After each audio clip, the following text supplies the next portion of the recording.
tips I have for buyers. Number one, I think is probably the most important one, is to first and foremost get pre-qualified.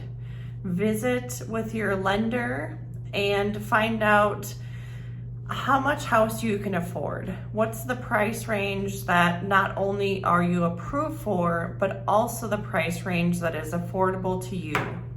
That's very important before you start the process, because a lot of buyers find houses that they absolutely fall in love with and then go to the bank, and unfortunately it's out of their price range. So to make sure that your dreams don't come crashing down on you, we want to make sure that we're starting on the right foot and having you in the right price range. So that's very important.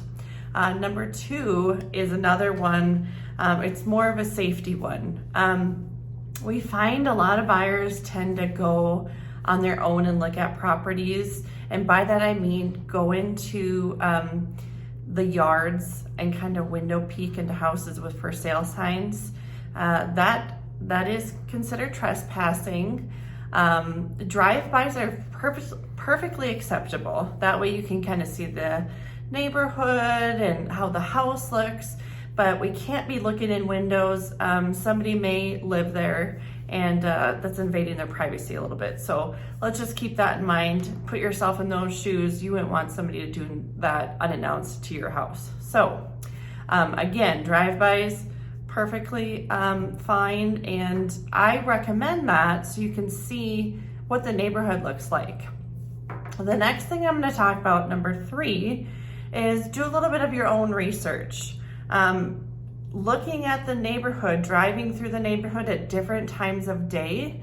A lot of buyers ask me, well, what is the neighborhood like? Unless you live in the neighborhood, you're not really familiar. So if you, on the way to work, if you drive by after work, lunchtime, that kind of gives you a better idea of how the neighborhood is. Is it a busy street? Is there a lot of parking? Is there not a lot of parking? So things like that is very helpful. Another thing that I also recommend buyers look up is schools. There's a website called Blue Ribbon. It talks about top schools. Crime stats are very good to know. The sex offender registry is important. If you look in the area, if there's any offenders in the area. Home inspectors too. Instead of waiting until the last minute to find your perfect home inspector, start looking ahead, doing some research, making some phone calls, asking friends and family who they've used. That's really helpful ahead of time. Number four, knowing your must-haves and or your wants. So what is something that you won't settle for? So let's say you have to have a garage. So if you tell the agent ahead of time and there isn't a garage, then that's not going to work out. So if your agent knows the house doesn't have a garage, they're not going to pass it along. They won't schedule the showing. That way it'll save a lot of time on both sides. Also your wants, and the reason I say that is because at the beginning of the process, you may have a big long list of things you want or need, but throughout the process, it may change. You might be willing to forego some of those things, so make sure you're keeping your agent up to date on your wants and needs list. And number five is also very important.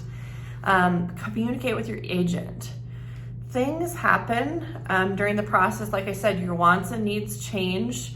Sometimes your job changes, or there's a layoff, or maybe you get a raise, which could change your affordability on a house. All those things go into play when buying a house. So make sure you are also keeping in really good contact with your agent. Let them know your timeline. So if you're looking for a house right away, let's say you want it in a couple months, let your agent know that you have a shortened timeline versus somebody that's looking for a house and they have 6 months or 2 years. That kind of changes things. So again, those are 5 things that are very important. If you have any questions or you'd like for me to go into more detail, let me know in the comments below and I'd be happy to chat with you or meet with you and discuss some more of those options. Thank you so much and have a great day.